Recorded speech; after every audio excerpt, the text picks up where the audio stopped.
Assalamualaikum. I'm Humaira Akbar from GCW दमयाल। पहले 2 lectures में हमने प्रोडक्ट मेथड किया था कौमी आमदनियों को पैमाइश करने के लिए। I mean national income measurement के फर्स्ट मेथड को हमने कवर किया था सेकेंड और थर्ड लेक्चर में। आज हम इनकम मेथड यानी आमदनियों का मजमुआ करेंगे। Let's start. National income by income method लिखा हुआ है N stands for national, I stands for income. National income by income method यानी आमदनी जो आपकी कौमी आमदनी है उसको हमने आमदनियों के मजमूए के मेथड से करना है। नीचे एक तफ़ाल नज़र आ रही है, लेकिन फ़िलहाल हम इस तफ़ाल पे इस डिस्कशन को हम फ़िलहाल यहाँ पे छोड़ देते हैं। ये मैं आपको बाद में बताऊँगी। अच्छा, ये तफ़ाल वैसे कहती क्या है कि आउटपुट यानी टोटल आउटपुट, कुल पैदावार जो है उसका इन्हिसार है इज़ अ फंक्शन ऑफ, यानी इसका इन्हिसार है ज़मीन पे, लैंड, लेबर मज़दूर। मैंने LABOR भी लिखा हुआ है, LABOUR भी लिखा है, दोनों स्पेलिंग्स चलती हैं। एक अमेरिकन प्रोनाउंसिएशन, एक ब्रिटिश इंग्लिश की हैं। इट मेक्स नो डिफरेंस कि आप कोई भी यूज़ कर लो। कैपिटल, सरमाया, ऑर्गेनाइज़र यानी तंजीम। ये 4 फैक्टर्स जो हैं, ये 4 फैक्टर्स हैं। टोटल आउटपुट, कुल पैदावार, इनका इन्हिसार इन्हीं चारों आउटपुट पे होता है। चाहे आप छोटी चीज़ ले लो चाहे बड़ी ले लो, यानी पेन ले लो, पेंसिल ले लो, समोसा चलो ले लो, उससे लेके गाड़ी तक जो भी चीज़ आप बनाएंगे ये 4 चीज़ें उसमें ज़रूर इन्वॉल्व होंगी। ठीक, इसको हम फर्स्ट ईयर में डिटेल से कर चुके हैं। अच्छा, अब ये 4 चीज़ें मिलके क्या कर रही हैं, चीज़ें प्रोड्यूस कर रही हैं। प्रोडक्शन का इन्हिसार इन 4 चीज़ों पे है, तो यानी ये 4 चीज़ें मिलके पूरी पैदावार का इन्हिसार इन्हीं 4 चीज़ों पे। अब जब ये 4 चीज़ें, ये पैदावार चीज़ें प्रोड्यूस करेंगी, गुड्स एंड सर्विसेज प्रोड्यूस होंगे, तो इसके अगेंस्ट कंपनसेशन में इन्हें जो रिटर्न मिलेंगे वो क्या होगी, आमदनी कहलाएगी। ठीक है, अब आपको एक बार इनकम मिल गई है तो आप क्या करोगे, खर्चा करोगे, उसको एक्सपेंडिचर करोगे। ठीक है, या जो चीज़ प्रोड्यूस होती है उसको आप क्या करेंगे, यूज़ करेंगे। तो ये हमें जो स्लाइड है इसमें हमें क्या चीज़ क्लियर हुई है कि 4 फैक्टर ऑफ प्रोडक्ट्स पूरी जो इकॉनमी है उसके आउटपुट के लिए रिस्पॉन्सिबल हैं। आउटपुट का पूरा कुल पैदावार का इन्हिसार इन्हीं 4 चीज़ों पे है। जब ये 4 चीज़ें आउटपुट प्रोड्यूस करेंगी तो उसके अगेंस्ट उन्हें जो कंपनसेशन मिलेगी वो क्या कहलाती है, इनकम कहलाती है। रिटर्न्स, कंपनसेशन, वो क्या है, इनकम है। तो नेशनल इनकम हम इन 3 तरीक़ों से, प्रोडक्ट मेथड से भी कर सकते हैं, यानी पैदावार का मजमुआ, आमदनियों का मजमुआ या कुल खर्च का मजमुआ। तीनों तरीक़ों से हम इसको मेजर कर सकते हैं। ठीक, हमने प्रोडक्ट मेथड फर्स्ट मतलब सेकेंड और थर्ड लेक्चर में कंफर्म हो चुका।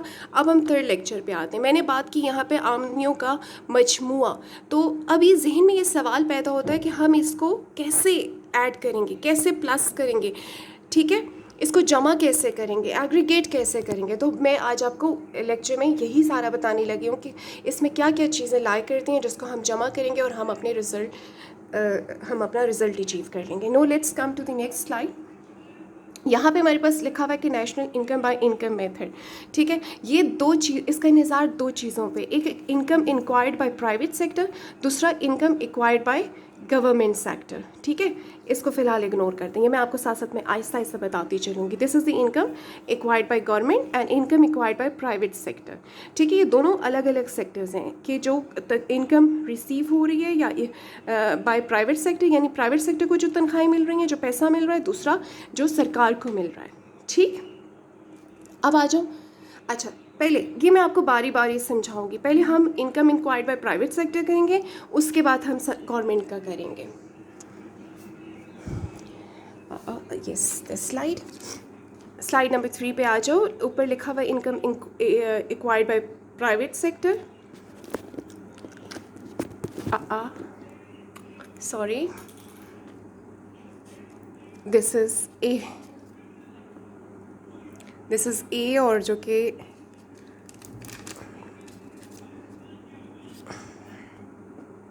सही चलेगा।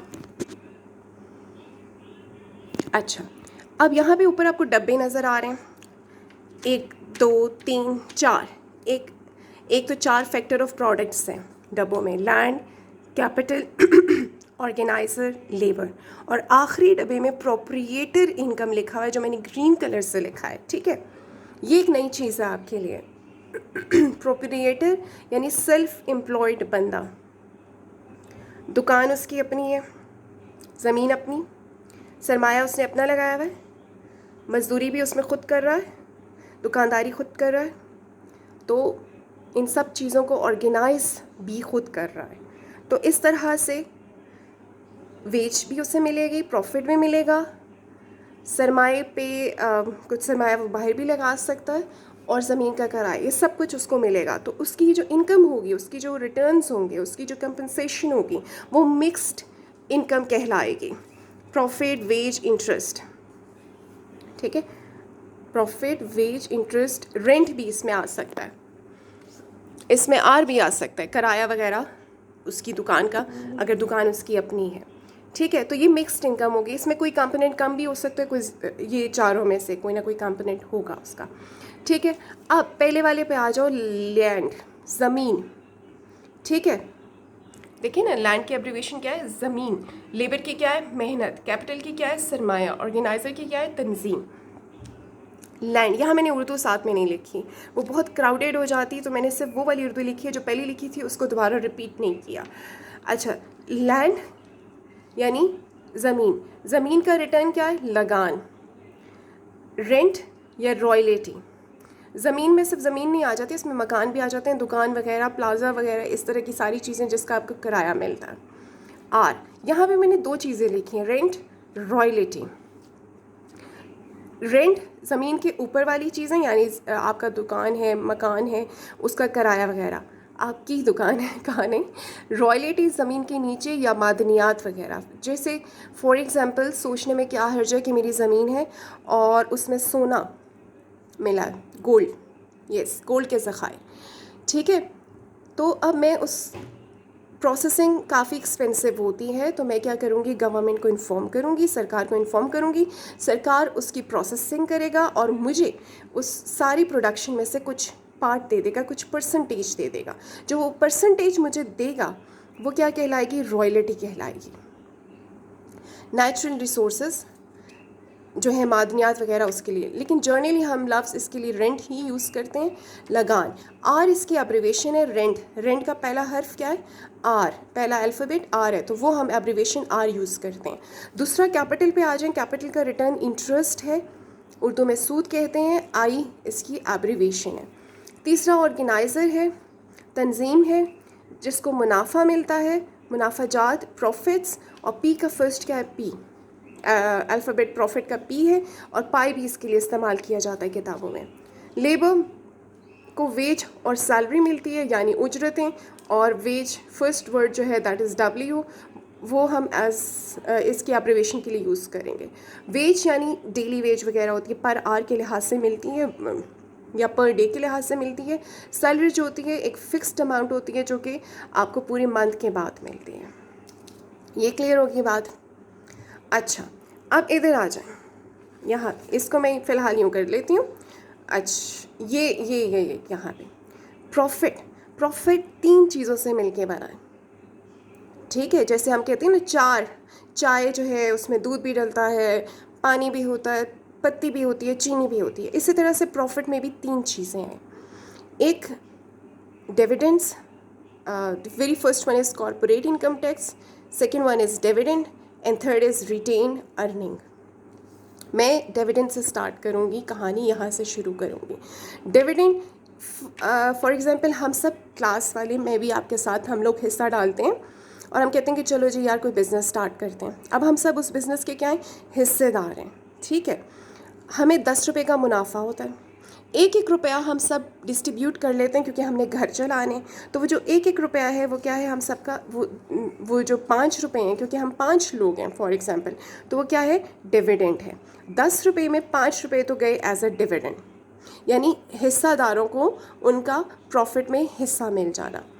दूसरा income tax, corporate income tax, जो प्रॉफिट हमने कमाया है उस पे जो हम सरकार को देंगे, that is called corporate income tax. 10 रुपये में फॉर एग्जांपल हमने 2 रुपया दिया तो बच गए 3 रुपये।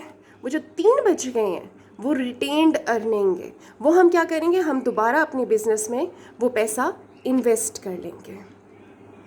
सही है। इसको अनडिस्ट्रीब्यूटेड प्रॉफिट भी कहते हैं, वो प्रॉफिट जो हमने डिस्ट्रीब्यूट नहीं किया, ना सरकार को दिया है, बल्कि दोबारा अपने बिजनेस में लगा लिया। इसको दोबारा से यहाँ से एक्सप्लेन करते हैं। प्रॉफिट 3 चीज़ों से मिलकर बनता है, retained earning, dividend, corporate income tax. हमें कितने का मुनाफा हुआ था, 10 रुपये का। 10 रुपये में 2 रुपये हमने एज अ टैक्स पे किया, 5 रुपये एज अ डिविडेंड पे किया, यानी हिस्सेदारों ने आपस में प्रॉफिट में हिस्सा डिस्ट्रीब्यूट किया, 3 रुपये रिटेन अर्निंग है।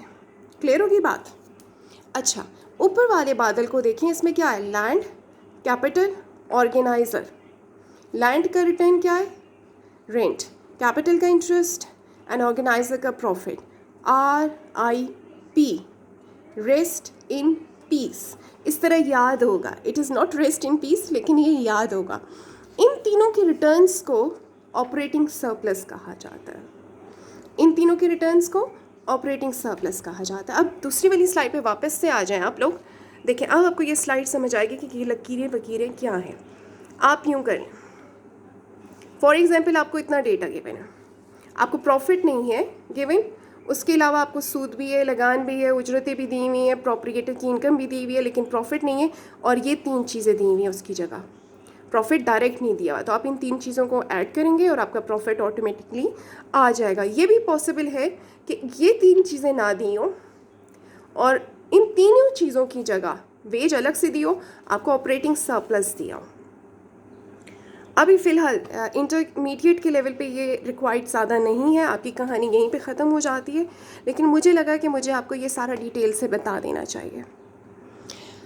अच्छा, ये तो हो गई हमारी income acquired bye private sector, जो कि 4 फैक्टर ऑफ प्रोडक्ट्स को रिटर्न मिलते हैं उनको ऐड कर लिया जाए, प्लस प्रोप्रिएटर इनकम, यानी 5 रिटर्न्स जो हैं वो हम ऐड कर लें तो हमारे पास प्राइवेट सेक्टर की तनख्वाह आ जाएगी, इनकम आ जाएगी।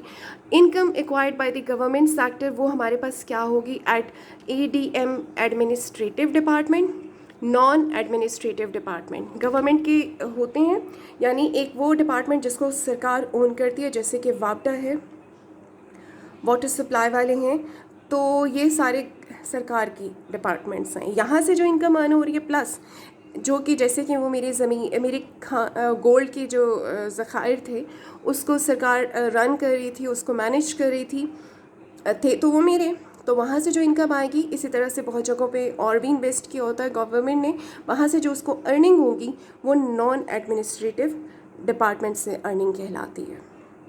ठीक, तो सरकार की income plus income acquired bye private sector से नेशनल इनकम बाय इनकम मतलब आ जाती है इस तरीके से। अब आ जाती है नेक्स्ट एहतियाती प्रिकॉशंस। हमारे पास 2 ही हैं, एक ट्रांसफ़र पेमेंट्स, दूसरा सॉरी यहाँ मैंने लिखा नहीं है, इलीगल रिसीप्ट्स, गैर कानूनी वसूलियाँ, दूसरा पहले इंतकाली अदायगियाँ। ठीक है, ट्रांसफ़र पेमेंट्स वो पेमेंट्स होती हैं जो गवर्नमेंट सोशल सिक्योरिटी पेमेंट्स कहा जाता है इसको, इसमें ये होता है, पेंशन है, स्कॉलरशिप्स हैं जो गवर्नमेंट आपको पे करती है, मतलब उसके बदले में आपने कोई गुड इन सर्विसेज प्रोड्यूस नहीं की हुई, कोई इकनॉमिक एक्टिविटी नहीं रेंडर की, बग़ैर किसी मेहनत के आपको ये मिल जाती हैं। इसलिए इसको हम यहाँ पे इनकम अप्रोच में नहीं लिखते। यहाँ पे हम वो सारी इनकम लिखते हैं, वो सारी अदायगियाँ लिखते हैं जो कि किसी इकनॉमिक एक्टिविटी के अगेंस्ट मिली हो, जहाँ पे आपने कुछ मेहनत की हो। पेंशन में आपने उसी साल मेहनत नहीं की होती, बहुत साल पहले मेहनत की होती है जिसकी आपको अदायगी मिल रही है, हमने उसी साल में की हुई मेहनत की अदायगियाँ लिखनी है। स्कॉलरशिप में भी आपने कोई मेहनत नहीं की होती है, जस्ट आपको सपोर्ट करने के लिए गवर्नमेंट पे करती है। यहाँ गैर कानूनी वसूलियाँ, ये इलीगल रिसीप्ट्स है, मैंने इलीगल नहीं लिखा हुआ, यानी स्मगलिंग वगैरह में जो इनकम अर्न होती है वो भी हम यहाँ पे नहीं लिखते क्योंकि वो अलाउड नहीं होती। ठीक है, अब अगर हम देखें तो हमने इस चैप्टर में 5 शॉर्ट क्वेश्चंस कर लिए। आपने इसका लॉन्ग क्वेश्चन कैसे अटेम्प्ट करना है, पहले आपने उसकी डेफिनेशन लिखनी है, उसका तारुफ लिखना है। उसके बाद आपने तारुफ लिखने के बाद इस सारे जो मैंने आपको एक एक कंपोनेंट एक्सप्लेन किया है, इसको डिटेल से लिखना है। और उसके बाद एंड में आपने प्रिकॉशंस लिखनी है। आप इस तरह से टेबल भी बना सकते हैं जिस तरह मैंने बनाए हैं, और साथ में उसकी थोड़ी सी डिटेल लिखेंगे तो इंशाल्लाह आपका बहुत अच्छा हो जाएगा। तो I am expecting this is your test, और आप मुझे लिख के शीट्स भिजवा दीजिएगा। ओके जी, गुड लक।